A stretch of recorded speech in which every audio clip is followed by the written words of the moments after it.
প্রথমে দুটি ডিম গ্রেট করে নিতে হবে।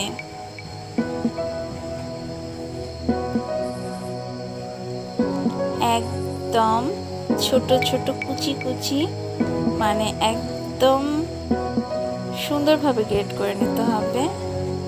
এরপরে আলুগুলো সেদ্ধ করে নিয়ে গ্রেট করে নিতে হবে।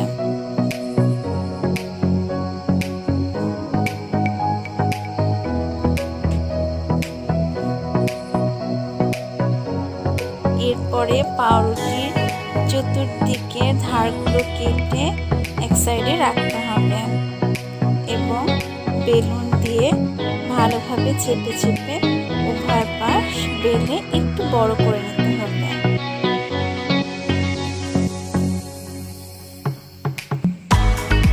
এরপরে একটি মিক্সিং ব্লেন্ডারে পাউরুটির কাটা ধারগুলো ব্লেন্ড করে আমরা ব্রেড ক্রাম্ব তৈরি করে নেব।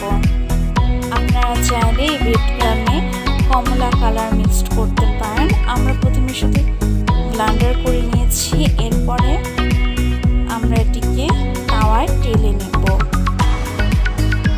ভালোভাবে। এরপরে একটি ডিম, পেঁয়াজ, কাঁচামরিচ কুচি, প্রথমে কাঁচামরিচ কুচি আলু গ্রেট করার মধ্যে ভালোভাবে দিয়ে পরিমাণ মতো দিয়ে ম্যাজিক মশলা পুরো একটা, লবণ, কাঁচামরিচ কুচি, ইচ্ছে করলে আপনারা ধনেপাতা কুচিও দিতে পারেন। আমার হাতের কাছে ছিল না তাই আমি দিতে পারিনি।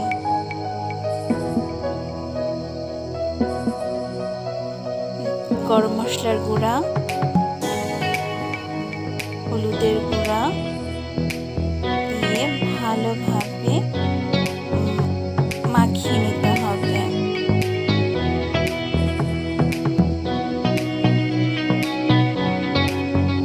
এরপরে গ্রেট করা ডিমের ঝুড়িগুলো দিয়ে আলুর সাথে ভালোভাবে মেখে নিতে হবে।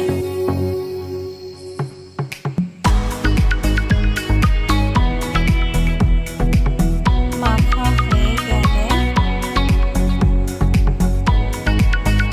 পাউরুটিগুলো নিয়ে প্রথমে এক সাইডে এবং পরে অপর সাইডে পানি দিয়ে এর ভেতর আলু ডিম তৈরি করা পুরটি দিয়ে এভাবে চেপে দিলে রোলের আকার হয়ে যাবে।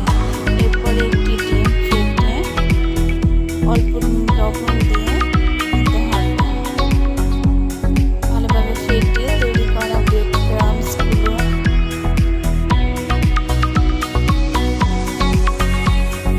প্রথমে ডিমের গোলায় চুবিয়ে এরপরে ব্রেড ক্রাম্বসে গড়িয়ে ভালোভাবে গড়িয়ে নিয়ে তেল গরম হয়ে উঠলে তাতে আমরা আমাদের তৈরি করা পাউরুটি রোলগুলো ছেড়ে দেব।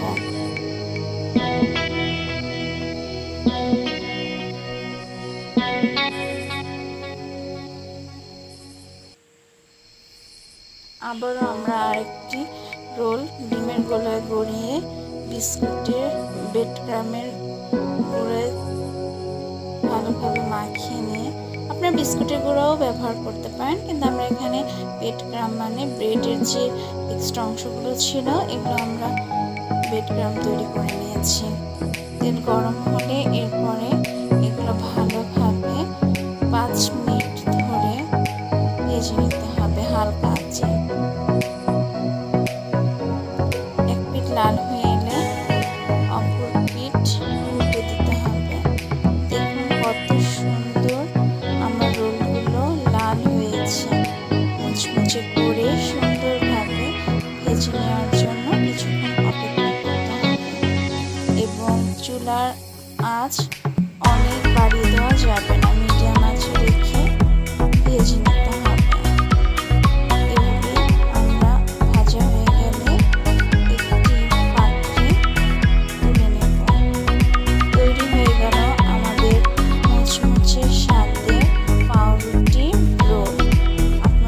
সবাই।